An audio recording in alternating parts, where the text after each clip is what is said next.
So welcome to COPRCHATS episode 1. I'm sat here with Dublin photographer Evan Doherty, and we're going to talk about everything from how he started, how he got into photography, how he found kind of trying to grow within the business, and to the photographer he is today, whether it's shooting Netflix series on one end of things to shooting Conor McGregor, or even in the studio shooting Ek and Sue. So very excited and looking forward to this. So let's get into it.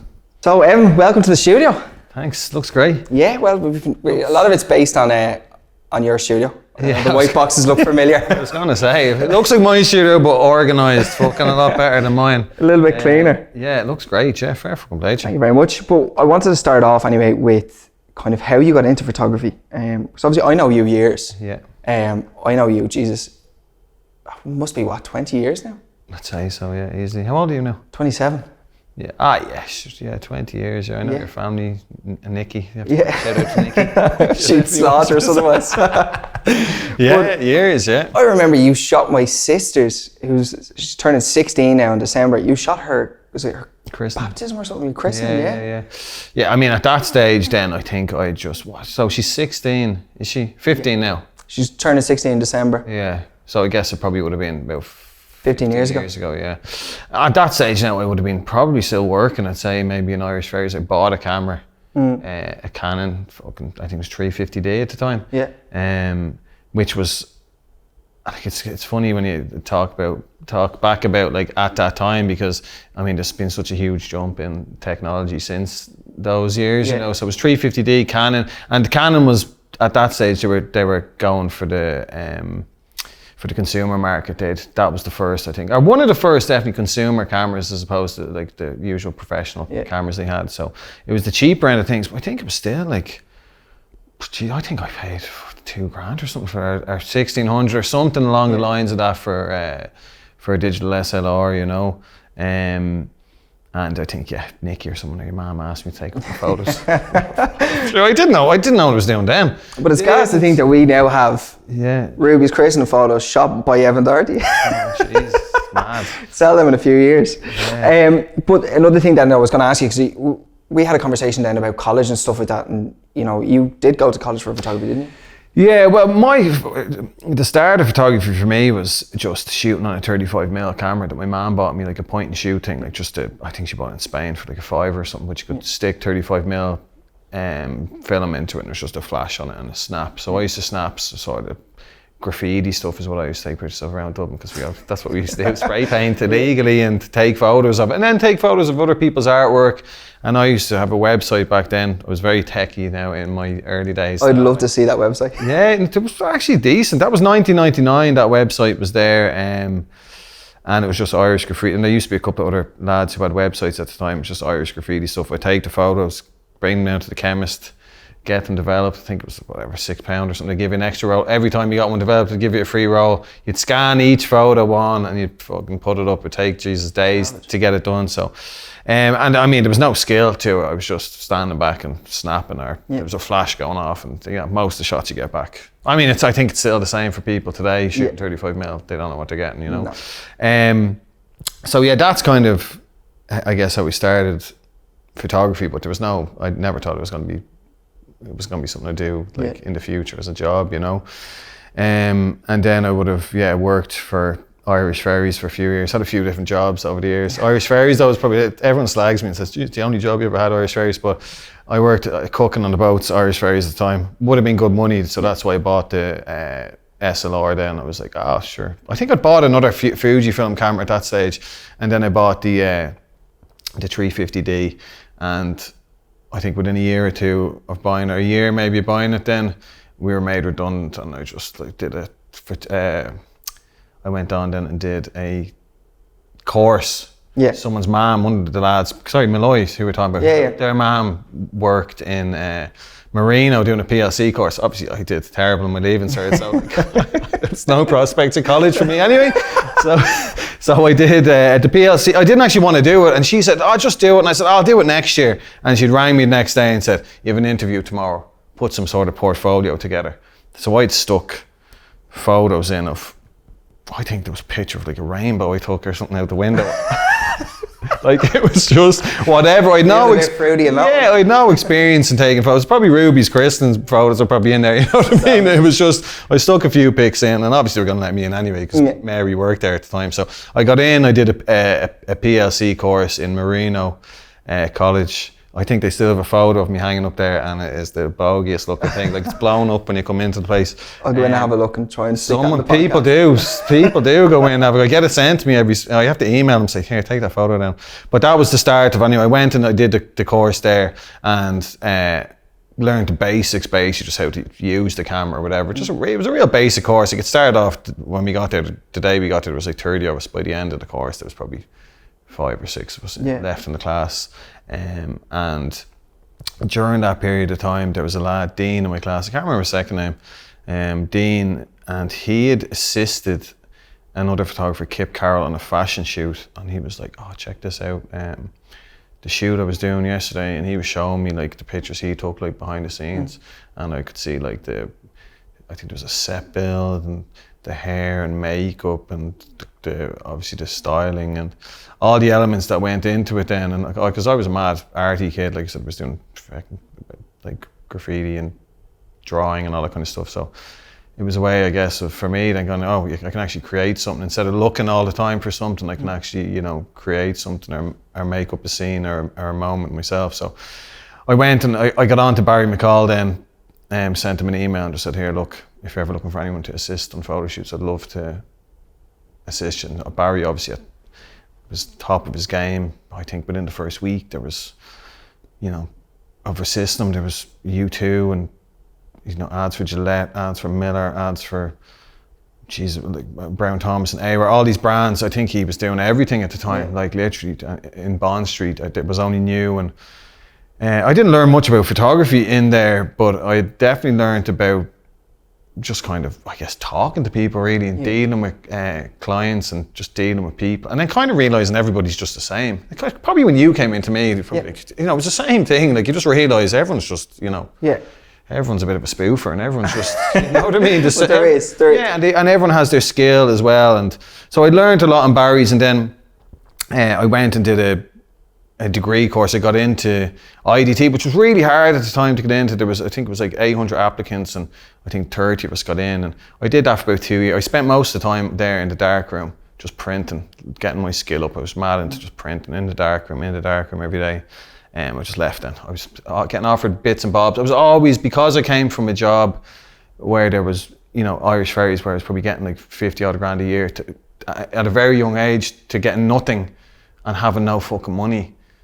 Like I was any job, Ruby's christening, whatever. I'd do it, that kind of way, just trying to make money. And probably the exact same position as yourself. You went from working and then, you want to make money, so you figure out the ways to make money. So same. So it was just a different sort of period back then. You thought you needed a qualification, or at least I thought I semi-did, but after being in college in IDT for a couple of years, I was making money throughout college, and I failed my one of my tests, I handed in something late. I think it was an essay or something, and they were like, you have to repeat the essay, and I was just said, see you later. Yeah. And they weren't like, see, it was just, they were like, look, if you ever want to come back, let us know. Like, we'd love to have you back, whatever. So, see you later. And but no, you don't. Not anymore, I don't think. Like, if you want to learn anything, like literally, it's like makeup now. Any of those sort of creative industries. Like, if you want to learn, like most people learn makeup now by just going on YouTube, isn't it? YouTube. Yeah, just sitting online for hours. Online, like, if I need to light something, the same thing now. I can't figure. I'm like, how do you? And even another lad, Mark Duggan, was like, sure, I just go on to fucking YouTube and figure it out. Yeah. And I was like, oh yeah. So, I mean, YouTube is just like an open book of it's been great information, It's been great for the likes of, taking on shoots that you'd never feel comfortable taking on, but you just say yes to everything because you'll learn it on set. Yeah, and it's so much easier now to learn on set. Oh, 100%, And nothing is, and like, even for anyone, I guess, starting, like now, it's just learn as much as you can from YouTube and shoot as much as you can. Yeah. There's nothing worse than someone who says they want to be a photographer and they don't take any photos. Yeah. You know, like you have the gear heads and you have the tech heads, but you need to, and you know, you have people going, the private lads come into me going, you're not doing this right, you should be, you know, the shadows on this side. I'm like, just fucking, you need to take a photo. Yeah. You know? There's a lad who was saying to me about shadows on something, and I was just like, where's your portfolio? Fucking, you weren't even taking a photo. You've been going on about all the stuff you're going to do, and you've done nothing. Yeah. So, you know, shoot, and every shoot you do, and you know yourself, every shoot you do, you learn so much. Yeah. You know, or you fuck something up, and you learn about it. But you do. You know, I've done something. I still do stuff that's shite, and I'm going, fucking, and next time it's going to be better. You still, you know, you're only as good as your last job, and you learn from everything that you do. You know, so it's definitely different now in comparison to those few years. But within those few years, a lot changed. Yeah, and then so you left college, and then some of your first kind of achievements, because you started shooting for, was it Dunn stores? Dunn, yeah. So after first year, in IDT, I got a job in Dunn's, and that was a bit of a, like, I mean, now when someone says I shoot for Dunn's, you're kind of going, great, but like, it was an opportunity for me to actually get my work, you know, out there, as in terms of on a commercial level. Like I think there was massive cuts. It was maybe 2008, 2009, fucking everything was in the shits.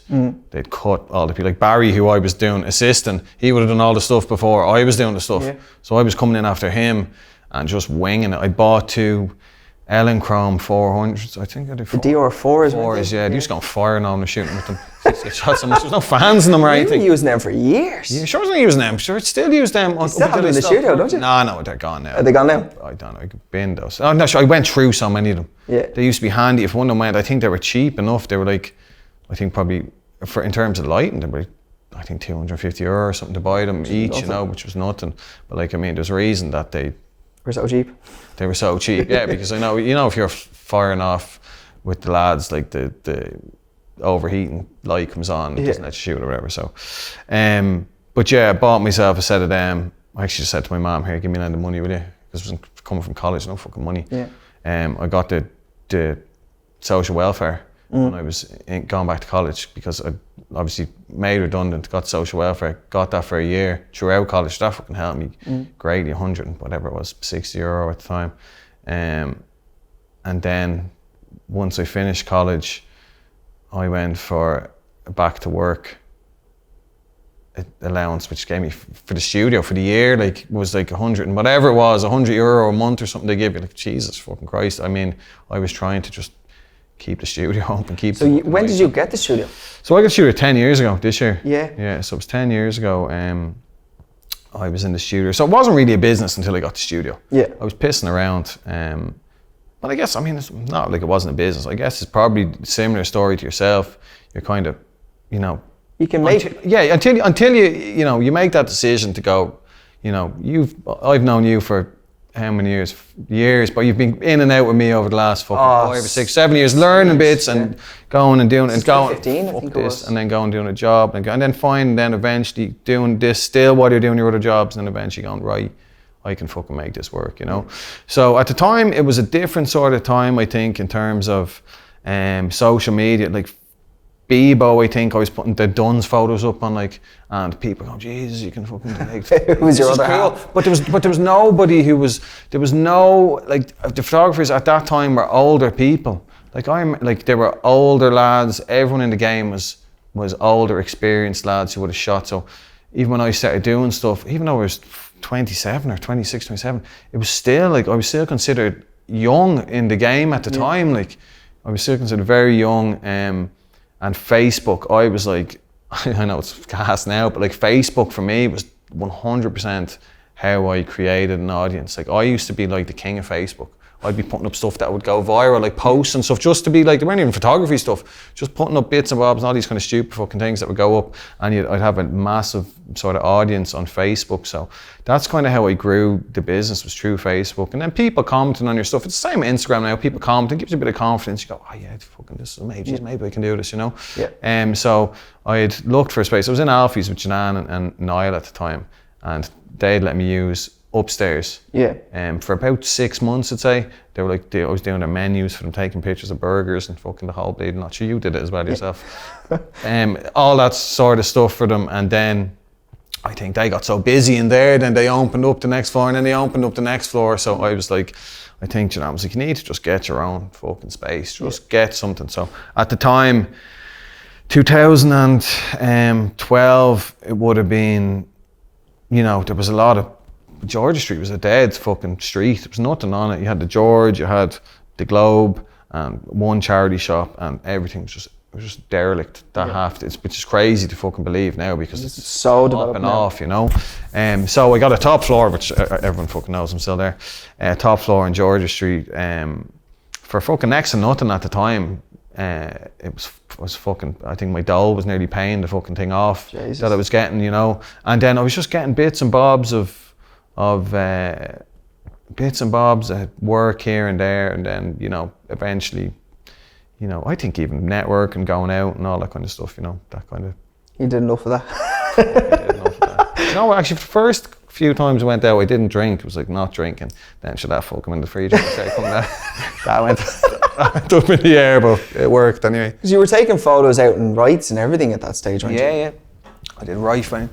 And I even think now, I'm like, was I the fucking first person in the country to fucking do that? No one was doing club stuff, and rights were ahead of the games, and they wanted to be like the Vegas or whatever time, so no one was doing the club stuff. So we met everybody in the fucking clubs, and we had fucking 50 Cent in there, Rihanna, all these people were coming in, and Usher, and it was a great time to be there, you know. It was, you met everybody, and even in terms of town as well, it was the same thing. We're kind of in Lily's was the place to be, and Crystal and all was popping off. There'd be parties, and anyone who was kind of anyone at the time, anyone who was coming to Ireland who was kind of within that scene where or any of the Brits who were coming off, sure, every weekend there'd be fucking somebody out you'd meet, you'd bump into. So I think in terms of meeting people, you know, that was sort of I guess, I mean, just to be social is a good thing anyway. Yeah. People, if you can get on with people on a night out, you're gonna be able to get on with them. Be able to speak by the end of it. Yeah, but like, you know, that you kind of develop that sort of a different relationship with people as well, you know. So I think that was definitely important. But like within, like I was saying, within that, in the creative space at the time, if I didn't have Facebook at the time, you know, it was very hard to get your work out there now. Yeah. So anytime anyone asks me advice, and I think, oh geez, I'm a bit fucking past it, what will I? But it's the same thing, Instagram. You know yourself now, people just see your work and go, wow. And it might be one or two photos, and you know, be able to, I don't know, like it depends what kind of photography you want to be, or what sort of business you want to create, you know. I think word of mouth is a massive one in Ireland, and on top of that as well, even if you're on set and you never actually post the photos from the set, but if you're working with a big client, if you personally have, like, if they bought the rights to the photos, you don't have the rights to post them.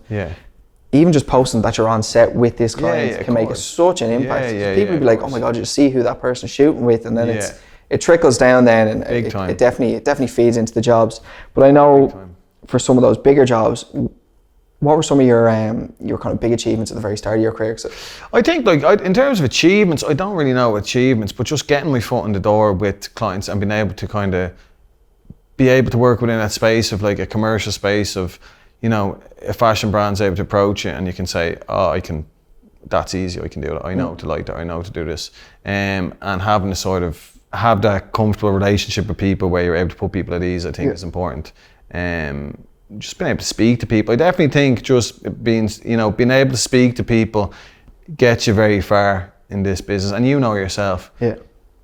Like, I know people who are 20 times better. Like, I see their images and I'm like, fucking hell, like, you know, and they're asking me all these questions, and then I speak to them and I realise they're not, you know, the most sociable person, or they're, you know, they mightn't be able to get their message across, even though they're incredible photographers, they're, you know, they mightn't be the most sociable person. And I think it's like that with any industry, isn't it? You work with who you like. Yeah, exactly. And you need to be, and I always say the same fucking thing anytime we do any of these things. You need to be reliable. Like, the client, and I think we were even on a job there a couple of years ago, and the client said, I'd rather work with someone who is decent at what he does and sound than someone who's incredible and a dickhead. Yeah. Like the easier you are to work with, the more people want to work with you, you know. So that's important. I can't even remember what the question was. I don't know. We tend to ramble on. It was about the studio, and the next question I wanted to ask you was the desk series. So obviously when you moved in, how long afterwards was it that you started the desk series? Because that was straight away. I think that was, and I don't even know.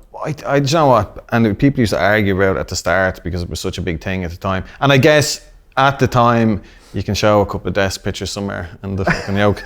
I don't think they're demonetized on Instagram. Yeah, probably. At the time, it was a good marketing ploy. That was Facebook again. People couldn't, like I said, iPhones at the time, the cameras weren't good. So no one had cameras then still. Yeah. You were using, whatever the first iPhone was with a camera. So any pictures you upload, even in terms of when I scroll back on my Instagram feed, I'm like, fucking state of these pictures was putting up. And just the quality is shocking, you know? So just people used to come in, anyone I had in the studio, get up there on the desk and we'd fucking take a bleeding stupid picture with my logo in the background. Was my logo in the background? Yeah, my logo was in the background. And that just became, a bit of a thing then. I think it was Jedward or someone were the first in to do it, and then someone else did it, and then it was just a whole thing. But Jesus, yeah, like I shared them, I think 2 or 3 years ago maybe I think I downloaded them all from Facebook, and I shared them, and I think that was the most engagement I've ever gotten. It was an amazing series. I was tagging everybody. Yeah. And some people, like fair play to Suzanne Jackson, she's her arse out on the thing and she's sitting on the chair or whatever. Gosh. And she shared it. Other people now definitely didn't share it. But at the time, like I said, I was the king of Facebook in terms of marketing and stuff. All that stuff, like, I mean, Jesus, people wouldn't have a bar of that now, but at the time, all that stuff was just, entertaining for people. Yeah. People loved that kind of stuff, it was great. I see similarities with that, and kind of like, you see what a lot of YouTubers are doing now with the likes of the NFT series. Yeah. Something like that, you see now, I think it was Logan Paul who did, I think it was 100 days or something like that. He brings a Polaroid camera, it was 100 images, whatever it is. Yeah. And he sold 100 Polaroids as an NFT and he got sent the Polaroid. But something like that desk series was kind of well ahead of its game. I think it was, and then it was funny because brands used to get onto me and say to me, can I put Red Bull or whatever on the desk? I think they got onto me early doors, and then other brands, drink brands, would be like, can we put our bottle on your desk? It became a thing. This one. Coca-Cola sponsorship would be amazing. Yeah, and that kind of thing, like we'd and people would send you out stuff all the time, and like this was before there was any sort of influencer marketing. People obviously saw the potential. Geez, maybe if we stick something up, it's going to get loads of likes, or it's going to get loads of shares at the time. So it was a big, like I did a talk with Accenture there recently. It was all TikTokers there, and it was trying to explain, to them, because they were asking me those sort of questions. It was like, even though it was, maybe 10 years ago, that was kind of the start, I think, of brands definitely like getting in on, okay, we can see the potential in this, and a lot of people got in touch with me and how can you help me, asking me how to help their business. I had meetings with people on how I can do stuff for their business on their social media. And now I'm fucking shy at it. I see one story a week. Yeah, I know, but I try and, if someone shares something and tags me, I'll try and share something. And I'm not as good as I was, or I'm not as active, but I'm more active in the business now in terms of being busy than, I probably was back then. I was probably had 3 jobs a week. Now I could be, I'd probably shoot, Monday to Friday, like, Editing Saturday, Sunday. Yeah, like it's a long, and again, that's another thing as well, is I think there's, everyone's a little bit impatient now and especially I think with Instagram, the life it's creating for people, everyone's a bit impatient with, making things happen really, really quickly. Yeah. So if people come in just going, when's the money gonna come? And it's kind of going, there was a meme and it's like, the funny thing is, it doesn't. But it does, it just, are you willing to sacrifice for or are you willing to, and look, especially now with, and I even said it to, like, when I got the studio, I was fucking still in my ma's house. Yeah. My ma was still cooking my dinner. I wasn't young, I was your age, that kind of way. So it was, the studio became my home then nearly, nights we'd sleep there and everything else. You'd be there, like, I'd be there from 7 o'clock in the morning to 11 o'clock in the evening. Yeah. I wouldn't even be there, sometimes not even there for a couple of days now. I have everything at home or whatever, the way I work now is different. But, I'd be just trying to make it happen. And that was all I had then, to make it happen. Yeah. So we put everything, heart and soul into it to make it work. And 10 years later, it did take time to make enough money to, pay rent there. And after 5 years, we started making, the rent's fucking tripling now, or whatever things. You come across obstacles in any business, and it's learning stuff like doing your taxes and Jesus Christ, all that stuff. It's a nightmare. I hadn't a clue what I was doing. I was making money. I was just drawing in my pocket, and then what I mean. Knock on the door with the revenue. Yeah, so you have to deal, and I think that's important now. And it's something that people don't tell. People don't educate you. I remember asking photographers stuff, and they wouldn't tell you anything. I try and tell everybody everything if I can help anyone. People always get on to me now on social media and ask me stuff, and if I can help people, I will, that sort of way. So it's one of those things. No one wanted to tell me anything, and so. So we'll move on to just before, because we're gonna do quick fire questions. But before that, I was gonna ask you, was there any funny stories on set from your earlier days, or even days kind of recently? Because there's definitely, I've been on set with you a few times, and there's there's definitely a few funny little things that might pop up. You know what? If I really had a thought about it, I'm sure I could tell you. Like, just loads of stuff has happened on set. Like, everything's been really good, and lucky. People always ask me the same questions, like, who's the biggest dickhead you ever worked? I'm like, there's been not really. There's probably been like maybe one person who would stick out in my mind as being difficult, and they weren't from Ireland. Trying to be his... No, I won't. I actually don't give a fuck. It was a reality TV person from Love Island, and she was difficult on the day, to say the least, to the point where I had to give out to her and just try and get the job done. And eventually we got the job done. It was a difficult day, and it was fucking, listen, it was 40 degrees, whatever it was, and you're trying to shoot and you're trying to do. So it was a difficult day. And I actually said, I had another person in there from the same TV show, and I said to them, look, you have a small window here. Just be nice to people, just, because if you're not, like, it won't last. Yeah. You know what I mean? I was just honest with them, like, and after then, he'd messaged me and said, "Oh, look, thanks very much for today," because he was being difficult. Cop on. Yeah, I just said, "Look, I'm doing this fucking 10 years, so shut up and just..." Yeah, but you've become... Get the job done. I don't think, he was just, look, he's young and the usual stuff, and he was grand. But that kind of stuff is, I think, like, there's loads of funny stuff has happened, Jesus Christ, missing flights and this, that and the other, and everything else with it, and, I don't know, loads of things. There's been loads, I wouldn't even know where to start. Sure, even if you think of something, we'll come back to it. But we're going to take a little change of scene now. We're going to go to the quick fire questions that are proudly sponsored by COPRCHATS. So again, a massive thank you to COPRCHATS. I know, Evan, you get some stuff off them. I get a lot of stuff off them. They're an absolute pleasure to work alongside and to purchase from. Very helpful staff over there. So if you get a chance, do check out COPRCHATS. And that's another bit of advice I'd say now. Everyone asking me same thing, buying gear and buying, it's just rent from COPRCHATS. Rent. Like, if you need gear, get on to COPRCHATS. In fairness, that's how I kind of got built up the funds then to buy my own gear. So I rented for years. I was borrowing off you and everything for years. Yeah, I know. We won't get into that. No, but 100%. Someone only asked me the other day, and they're asking me, can I, can you give us this? I'm just get on to COPRCHATS. I haven't got any gear. Get on to COPRCHATS. And get your, this is the number. Look online, and it's not expensive. No, it's not, and it's a really handy process. Really handy. They're brilliant, and they're sound. Yeah. So jumping into the quick fire questions with COPRCHATS. So these are kind of like, a this or that question, or a yes or no question, or kind of like a one-word answer. They're going to be fairly sharpish. There's only 10 of them, so we'll fly through them. All right. Okay. So 24 to 70 or 70 to 200. Oh Jesus, but 24 to 70. DSLR or mirrorless?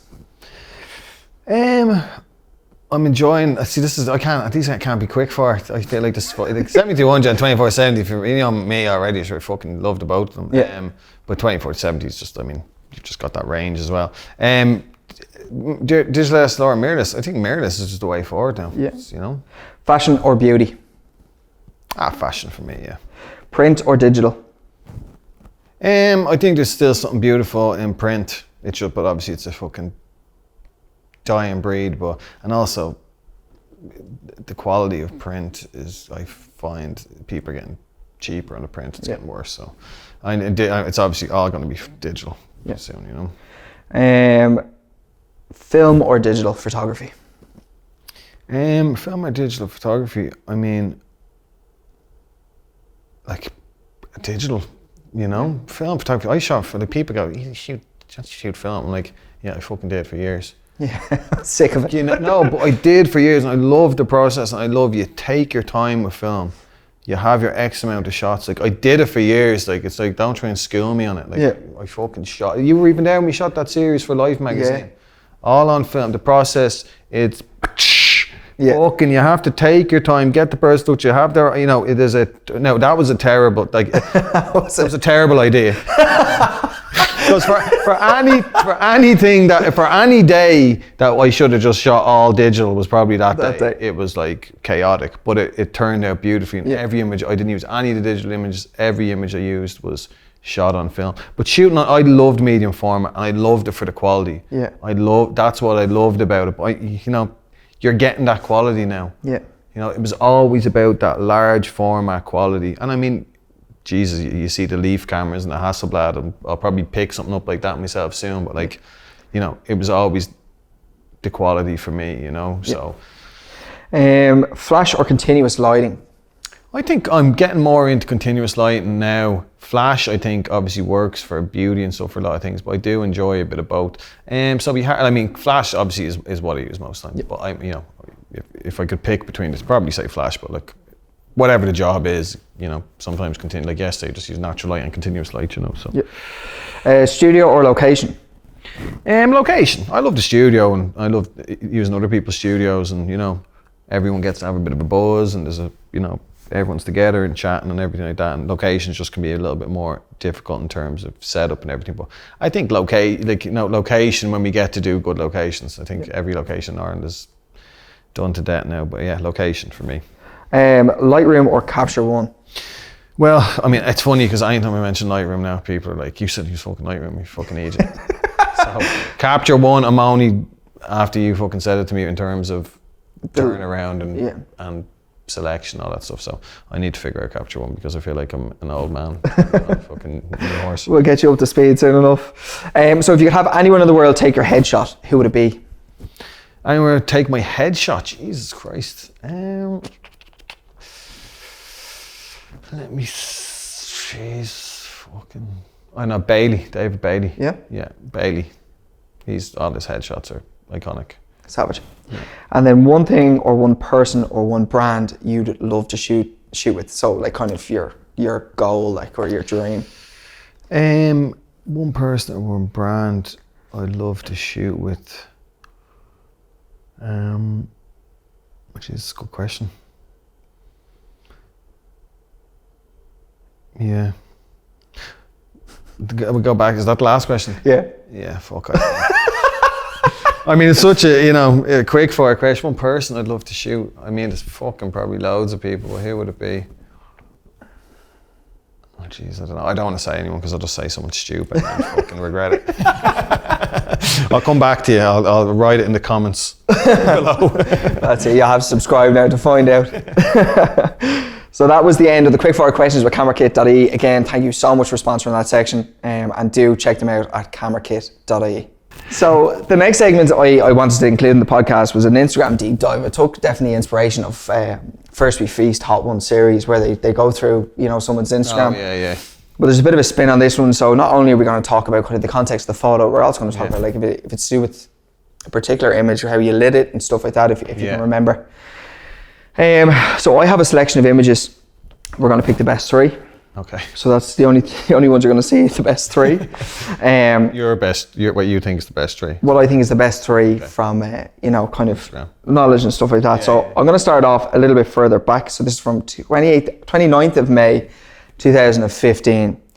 I know about this image. Yeah. But I'd love you to share the kind of story of this. So this is the image. It was a repost from photographer Tony Kelly on your Instagram. Oh yeah. So that's Tony's image. Yeah. Yeah. That was Jesus. I'd actually bumped into Tony. I'd obviously known his work and followed his work for years, and he's a friend of mine's cousin.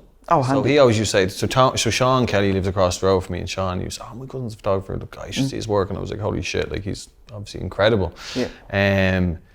And then he was releasing a book at the time, Toys by Tony Kelly it was called. That was 2015, so Tony's Toys. So I was actually walking down Dame Lane, and I just spotted a big fucking lanky fucker with the book under his arm. And I was like, is that fucking Tony Kelly? I didn't stop him because I was going that way and he was going the other way. So I actually I think I'd emailed him or dropped him a message or something on, I don't even think it was on Instagram, 2015. I think I dropped him a message, dropped him an email and said, look, what story, Tony?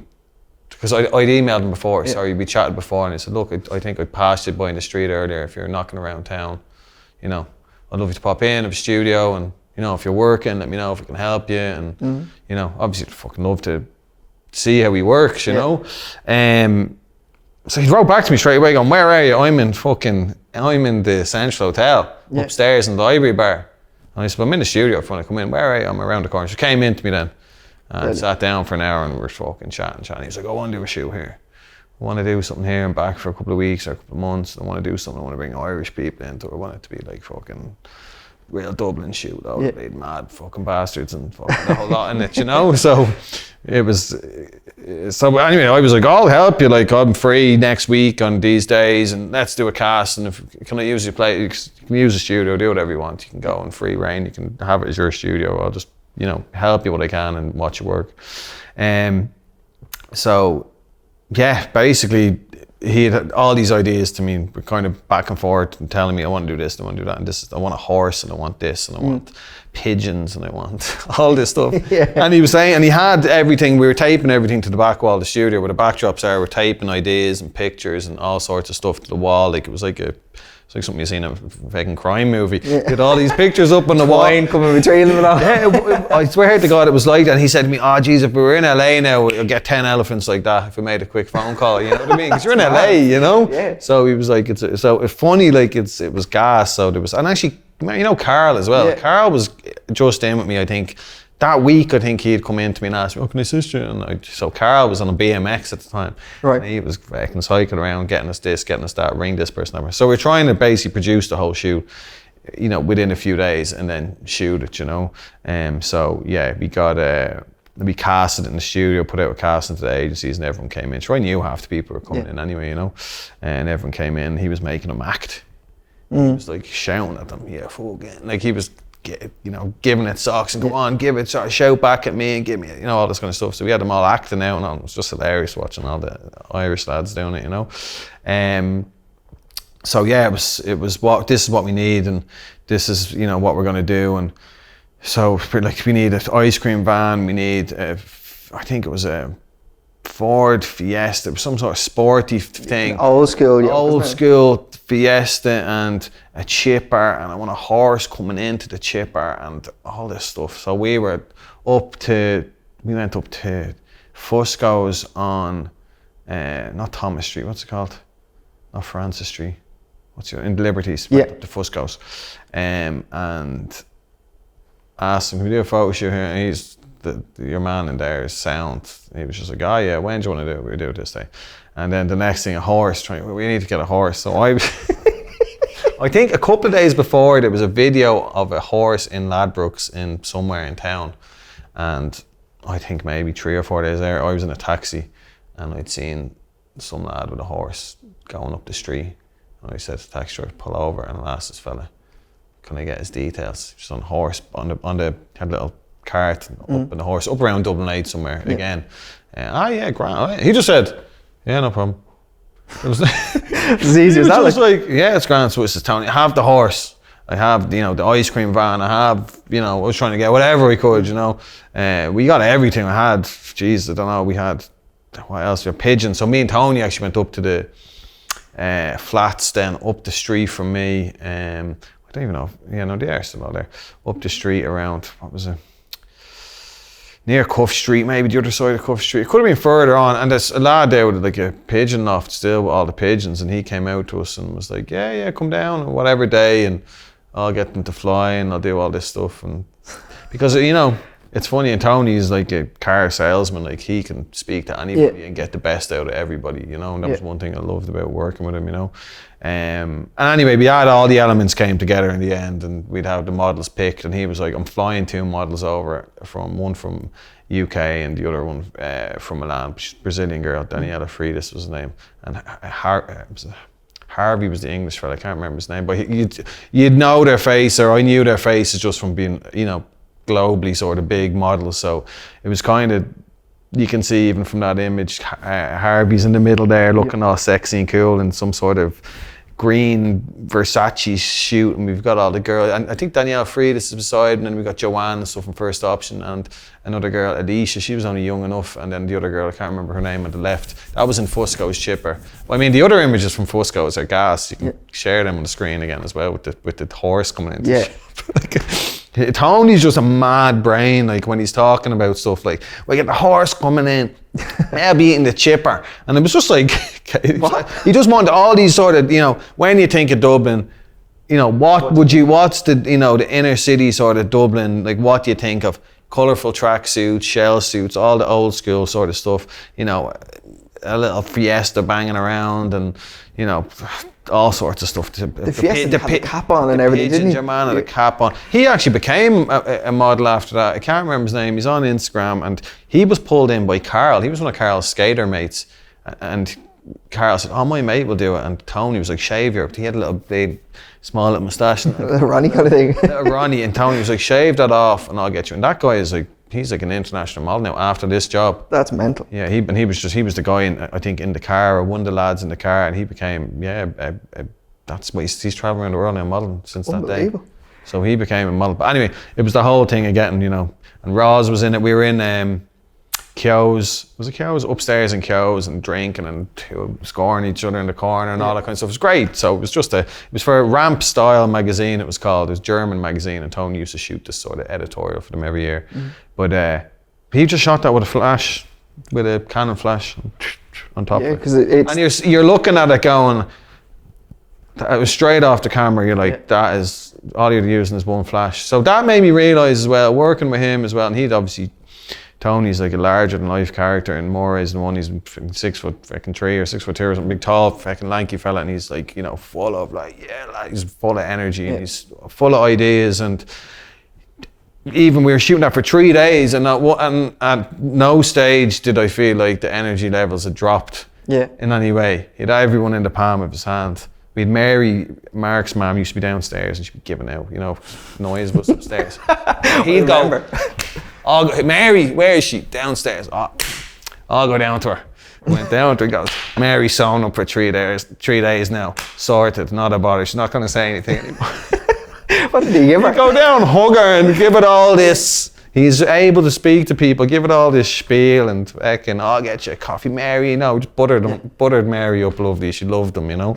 And we were, of course, running amok down the fucking people up and down the stairs. The music pumped full whack and the whole lot, you know. But and for working with him, I was able to sort of see how he worked. There was nothing like, you know, there was nothing really different than, you know, there was no showboating in any sort of way. There was no, it was just, he just worked like me or you were working. You're trying to get these things together. Now, on a much larger scale of what we needed to pull together for a few days, for like, I think it was 8 images maybe, you know, over 3 days I think we shot for, you know, that sort of way. So that's what he was looking for.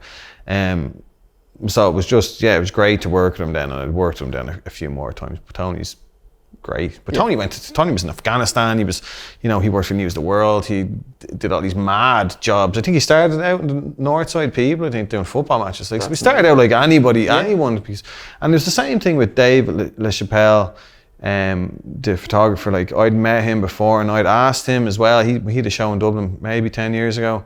Probably was about 10 years ago when I was in college, or maybe 11 years ago. And I had said to him, like, how did you end up shooting, like, he shot like Tupac and all these people in the bath with the gold all over. It's a real famous image. And he shot like, I don't know, Courtney Love, all these Madonna albums, and he's still shooting incredible stuff, you know. And I said, how did you like start shooting? He was just like, I just shot. He goes, I was doing loads of travel photography and shooting like products for people, and he goes, that's what kind of funded, the other stuff that I wanted to do when I got the teams of people together, because I just started doing crappy little things, anything to get money. Yeah. He said, I was never bigger than, and that made me then listen to him and then listen to Tony. I'm like, I've heard snobbery coming from young people now going, I wouldn't do that and I wouldn't do this. But I've heard it from the best.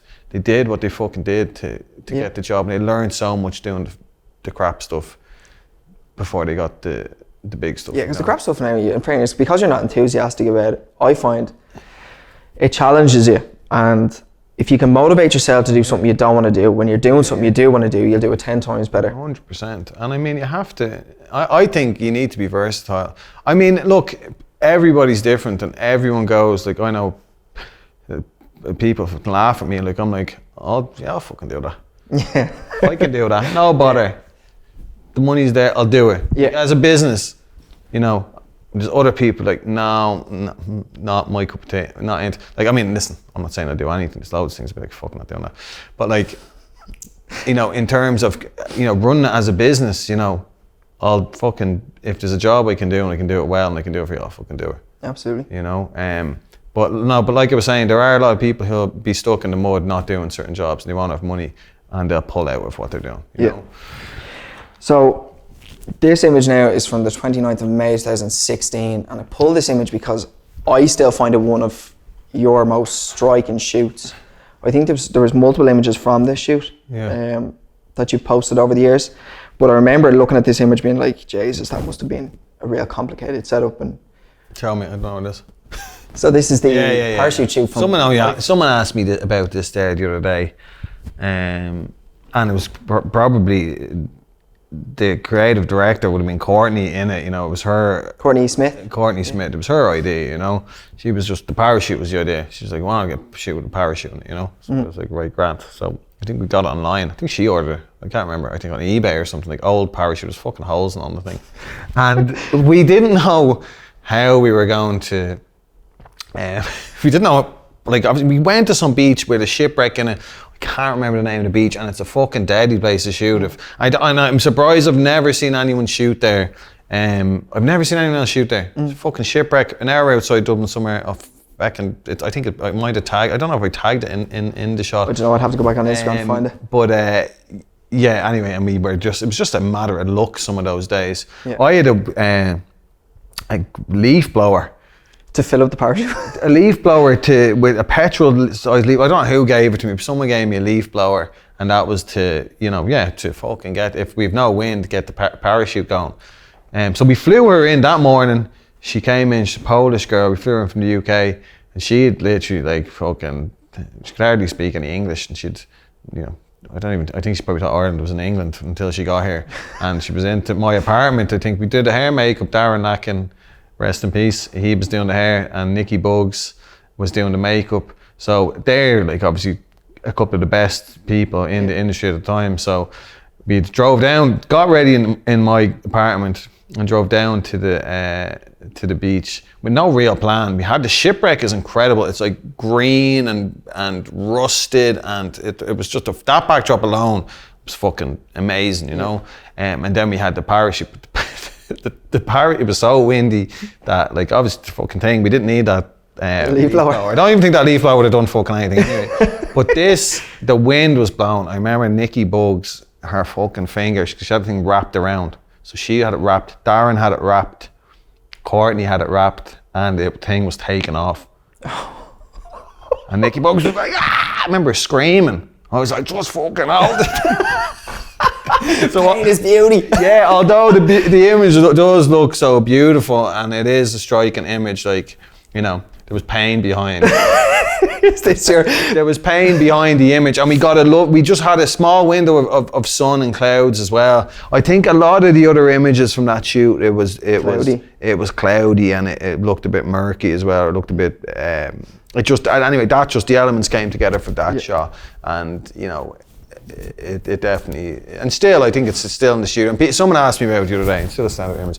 Yeah. And it's another I'm actually doing something else with a hot air balloon in the next month or two, with something similar with your man. He's inflating the balloon also. I'm sure we'll see that. But yeah, that was a funny shot. I just remember Nikki Buggs screaming, "Your hands, and just hold the thing." Yeah. Amazing. Okay, so there is. And sorry, that's another point again about that is it's important I think to have a good team of people, and if someone has a vision, like Courtney had the vision, if someone has a vision and you all, you know, you're all creative in your own right or your own way, and you all kind of have an idea together, and when it comes together and everyone, the makeup's incredible, the hair's incredible, styling's incredible, the idea and everything comes together. I think it's great to work with people, and especially for yourself. And you know, always, even though you do, you know, it's about making a business. It's also about, you know, being creative. That's the main thing, really. You know, you can do all this shite you want, but like, but collaboration. Yeah, collaboration and young people working together is always going to be magic. You know. Just based on, you know, we were talking about celebrities there and kind of, you know, shooting with bigger people and stuff, and there was one image I came across on your Instagram that I wanted to ask you about, and that was the shot of Post Malone. Yeah, that was actually funny story about Post Malone. Is that shoot was actually a different shoot. I was actually shooting for another brand that they were shooting in, you know, the Morgan Hotel. Yeah. So I was actually shooting for, I think it was Debenhams at the time, or it was like, there was 4 Debenhams, and it was 4 magazine, it was 4, I don't know, Life magazine, or one of those magazines at the time. It was a Valentine's Day lingerie shoot. I think it was Debenhams, but one of them anyway at the time. And it was in the Morgan Hotel, was, you know, they had a penthouse there, and everybody, anytime you had a shoot there, was, you know, the penthouse. I'd say every photographer in Dublin shot there 1,000,000 times. Back parties and everything. Yeah, it used to be great parties there, and there's no penthouse there anymore. I think just have a bigger room or whatever.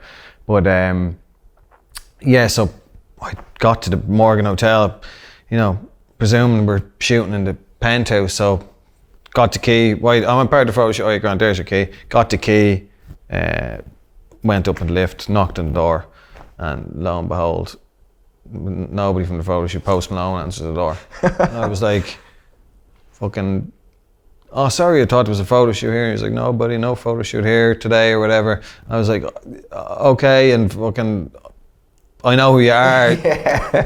You know, so we had a bit of a chat, and I was like, oh, can I come back and, you know, get a few snaps of you and whatever. We're shooting in some other room down the fucking hallway, so went down, shot that Debenhams there, whatever, I think it was Debenhams at the time, banged through the shoot, and then he'd give me his number, and I text him, and he says, yeah, I'm out in the street, and come back in, and we went into the room, chatted for a few minutes, we went back out in the street, and we walked up and down through Temple Bar, and yeah, like, no, one person I think did stop him at the time actually. He was like, oh, can I get a photo with you? And he's quite a tall person. I was expecting a small, kind of chubby guy, you know?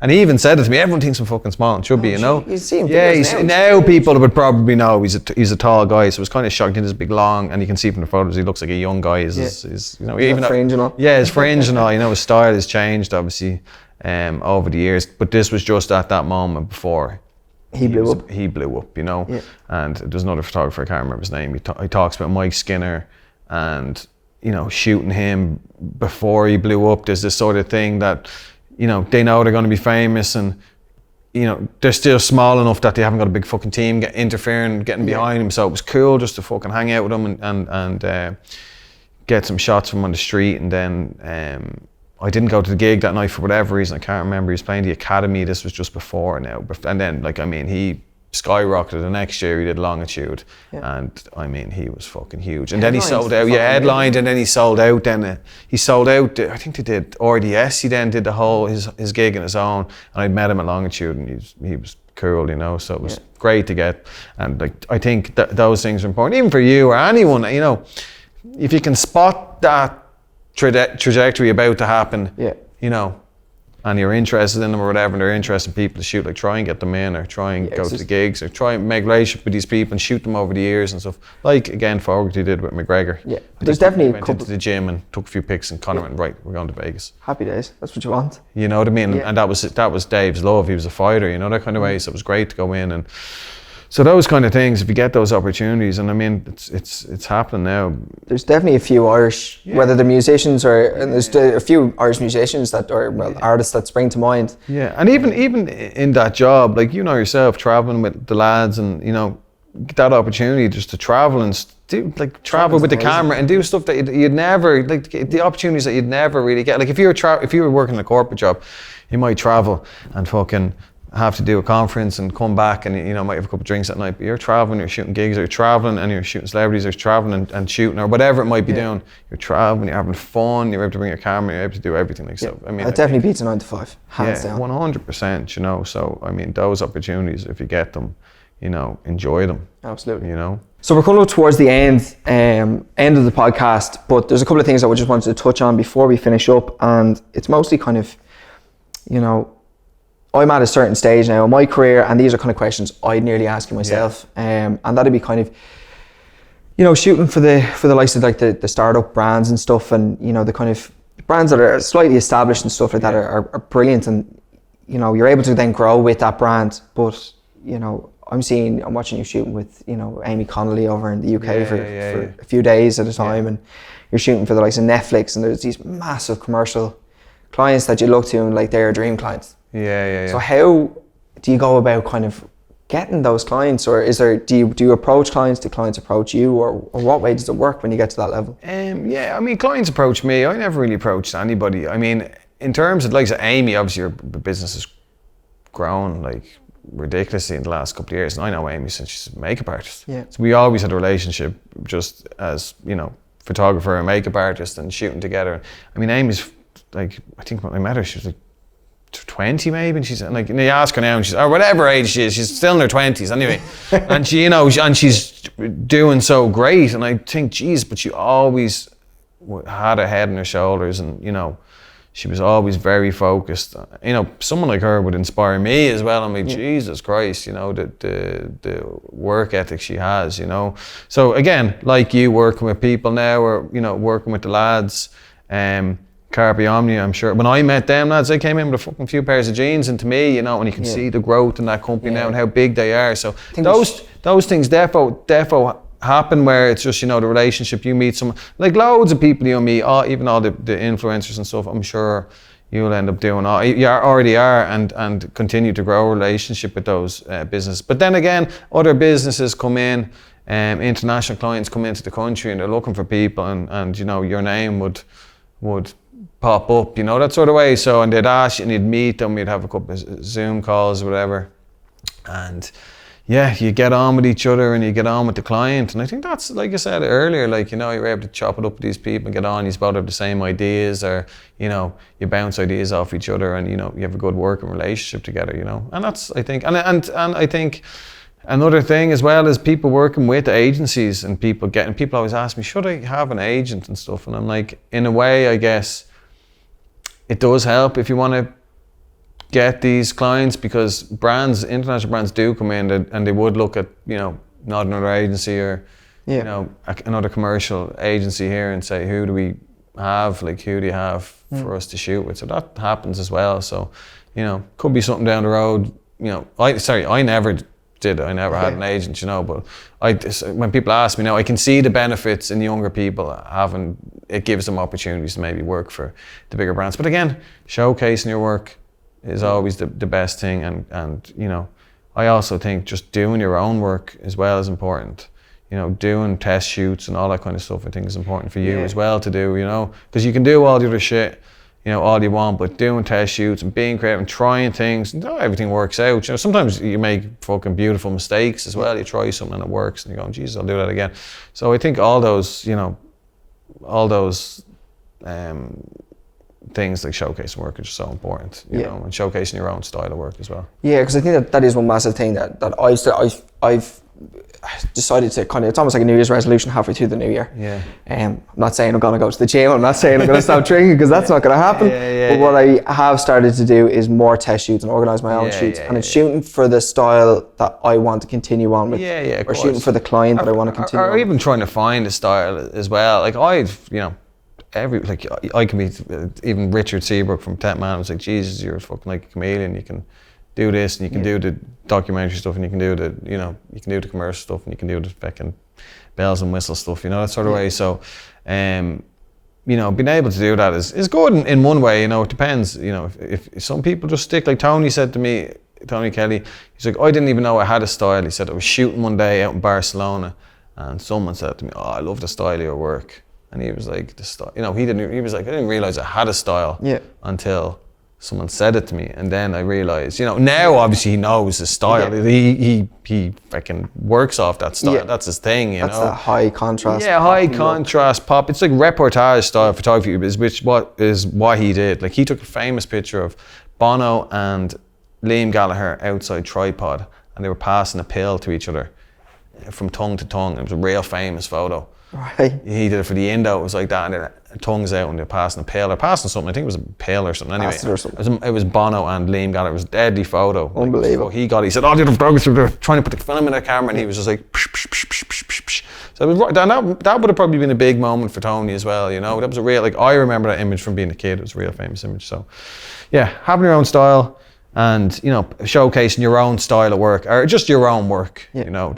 That's important. I think it's important as well to accept the fact that your style isn't going to fit every brand, and like, just because a brand doesn't want to work for you, it doesn't mean you're not a good photographer. Or sometimes you don't even gel with the client. Yeah, you might have a client in and you're talking and you're going, I'm wrecking my head. you just know you don't, and that's fine. Some people, like, there's some stuff that that I'm not good at doing, that other people, like I see Zoe Art, if she's real artistic and stuff, I'm like, she is great at that stuff. Like that, like, I can see her style already, If Owen Greeley and all these lads, all the young people coming in, like, they have great styles. And I'm like, yeah, and Alex Hutchinson, like, his stuff is fucking class. And I'm like, I fucking can't shoot like that. No. Like, I've tried. You know what I mean? With the film camera, that's softer lighting, softer editing tones. He has that thing, and what we're doing is so broad in scale of, you can do anything with a fucking camera. Yeah. You know what I mean? So it's, try not to replicate everybody, but try, and eventually it will come. You'll develop your own style. Yeah. Or you'll see it coming together, So. Absolutely. So just for the gearheads that, may or may not be listening, I was just going to ask you what camera you're shooting on. Yeah. At the moment, the R5, the Canon. Perfect. Yeah. Shooting Canon glass as well? Yeah, Canon glass. Photography lights, what brand do you use on them? At the moment, I'm using the Aperture lights and the Godox lights. Nice. So I think they're just like, the Godox are just a rip-offs of the fucking Poor Man's Pro Photo, but they're incredible. They're brilliant. I think what they can do, and I think, for the price point as well, there are after going up now. I think when I bought the 600Ds, were like fucking 550 or something. Now they're like, they're expensive enough. I think grand, or so, or near enough, But yeah, they do me for everything. I have the 600s and the 300s, and they're great. You know, and then I rent gear if I need any more powerful gear. I'll just rent the gear, camera kit. Another plug, and then software you're using. So I'm not going to ask you what computers, because computers change constantly, and it depends whether your Windows or Mac. But software is universal. I think you mentioned earlier on you're still using Lightroom. Still using Lightroom. Using tethered Lightroom though, I presume, right? Lightroom's, I'm not tethering Lightroom's shocking. So that's why I was on to you about Capture One. Everyone sent me Capture One. Aaron Hurley was at me the other week and he was like, ew, when I basically told him I was using fucking Lightroom. So that's on the resolution of figuring that out for myself. Yeah. You can fucking show me how to do that. Give you a crash course. Lightroom's Photoshop, the usual fucking couple, Perfect. Is there anything that you have coming up that you're really excited to shoot? It's already been booked in the books. There's a job at H&M actually I have coming up, and they're doing like a H&M Dublin. I don't even know if I'm allowed to. Yeah, sorry. There's a job I'm doing actually coming up in H&M Dublin, sort of collaboration, and just about working with local people, local artists, different people who are designers and people who are painters and all that kind of stuff. So it's like a collaboration, Dublin H&M. So that's coming up now in the next couple of months. So I think they're launching in store, I think, in November. So that's sort of in the works now, and trying to get ideas across the line and all that kind of stuff. So amazing. That should be cool. Amazing. Well, we look forward to seeing that when it finally comes out. Yeah. And again, thank you very, very much for Evan. I'm sure everyone has learned an awful lot. Nice one. We will see you very, very soon for episode 2. Thanks again to COPRCHATS for sponsoring. Cheers. That's it.